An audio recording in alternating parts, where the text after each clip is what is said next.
வணக்கம். இந்த வானிலை நிலவரம் குறித்த கூடுதல் விவரங்கள். தாழ்வு பகுதி என்பது தற்பொழுது உருவாகி இருக்கிறது. நேற்று வடமேற்கு வங்கக்கடல் மற்றும் அதனை ஒட்டியிருக்கக்கூடிய பகுதிகளில் நிலை வந்த மேலடுக்கு சுழற்சி தாக்கத்தால் இந்த காற்றழுத்த தாழ்வு பகுதி உருவாகி இருப்பதாக வானிலை ஆய்வு மையம் தெரிவித்திருக்கிறது. குறிப்பாக இன்று காலை 5:30 மணி நிலவரப்படி மேற்கு வங்கம் மற்றும் வங்கதேச கடற்கரை பகுதியை ஒட்டியிருக்கக்கூடிய வங்கக்கடல் பகுதியில் காற்றழுத்த தாழ்வு பகுதி என்பது நிலவி வருகிறது. இந்த காற்றழுத்த தாழ்வு பகுதி என்பது அடுத்த 48 மணி நேரத்தில் மேலும் வலுப்பெற்று வடமேற்கு திசையை நகரக்கூடும் எனவும் வானிலை ஆய்வு மையம் தெரிவித்திருக்கிறது. அதே போல இதனை தொடர்ந்து கண்காணித்து வருவதாகவும் இதன் நகர்வு மற்றும் தீவிரத்தன்மையை வானிலை ஆய்வு மையம் தொடர்ந்து கண்காணித்து வருகிறது. இது மேலும் வலுப்பெறுவதற்கான வாய்ப்பு இருக்கிறதா, காற்றழுத்த தாழ்வு மண்டலமாக மாறுவதற்கான வாய்ப்பு இருக்கிறதா என்பது தொடர்பாகவும் தொடர்ச்சியாக கண்காணிக்கப்பட்டு வருவதாகவும் கூறப்படுகிறது. இதன் காரணமாக தமிழகத்தை பொறுத்தவரையிலும் ஒரு சில மாவட்டங்களில் வடதமிழக கடலோர மாவட்டங்களை பொறுத்தவரையிலும் விட்டு மழைக்கான வாய்ப்பு கூடும் என்றும் வானிலை ஆய்வு எச்சரிக்கை விடுத்திருக்கிறது.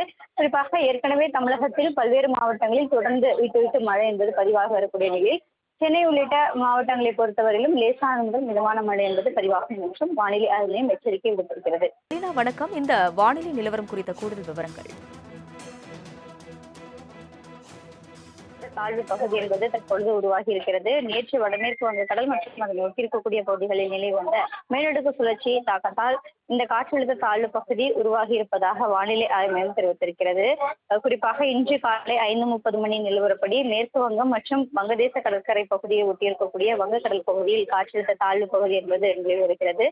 இந்த காற்றழுத்த தாழ்வு பகுதி என்பது அடுத்த 48 மணி நேரத்தில் மேலும் வலுப்பெற்று வடமேற்கு திசையை நகரக்கூடும் எனவும் வானிலை ஆய்வு மையம் தெரிவித்திருக்கிறது. அதே போல இதனை தொடர்ந்து கண்காணித்து வருவதாகவும் இதன் நகர்வு மற்றும் தீவிரத்தன்மையை வானிலை ஆய்வு மையம் தொடர்ந்து கண்காணித்து வருகிறது. இது மேலும் வலுப்பெறுவதற்கான வாய்ப்பு இருக்கிறதா, காற்றழுத்த தாழ்வு மண்டலமாக மாறுவதற்கான வாய்ப்பு இருக்கிறதா என்பது தொடர்பாகவும் தொடர்ச்சியாக கண்காணிக்கப்பட்டு வருவதாகவும் கூறப்படுகிறது. இதன் காரணமாக தமிழகத்தை பொறுத்தவரையிலும் ஒரு சில மாவட்டங்களில் வடதமிழக கடலோர மாவட்டங்களை பொறுத்தவரையிலும் விட்டு மழைக்கான வாய்ப்பு கூடும் என்றும் வானிலை ஆய்வு எச்சரிக்கை விடுத்திருக்கிறது.